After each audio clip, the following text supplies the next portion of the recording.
ninka i helaa inuu yahay nin aad iyo aad u nasiib badan waa inuu laakiin noqdaa nin garanaya oo fahmaya siduu ii haysan lahaa yaa ilaahay garanaya adduun waxaan joognaa a big mama house Halimo oo iska dhagaysa inay tahay diamond. She's acting like she's the prize. Wallahi nin ii heli doona waa nin aad u nasiib badan duu igu koobnaani waayo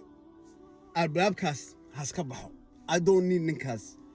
war adiga goorma kugu dambaysay inaan nin fiican heshid 20 sano ka hor baa kugu dambaysay ninkaas waxaad ka door bidhay maqsika hooyada maanta oo dhan inaad ka ooydid oo hablaha yaryar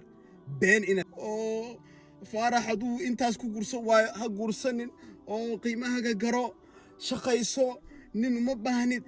war gabdhiyo hodan ba halaynaysa adigu guur xalaal goorma kugu dambaysay ninkaaga oo xalaal ku ha waa jisaartay suuqii ba dhex gashay qof kasta oo aan Soomaali ahayn ba salaanaysa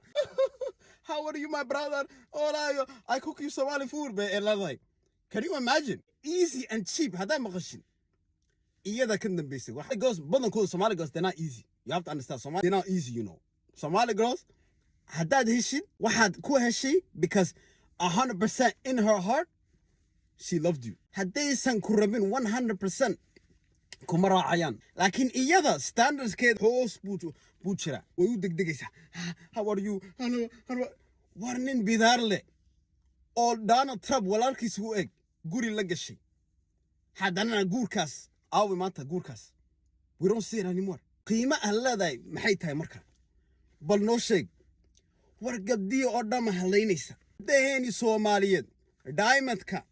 jamaahiirta la sheegay maanta oo dhan been baad fidinaysa oo aad sheegaysa oo qiimaha garo shaqayso sister you don't need a man xaafadaad iska joog single mother meeshan iska aho okay ora gacantaada guurso hada dambeena doontuuti ma jiro adiga guur xalaal wad ku jirtay waad ka tagtay guurkaas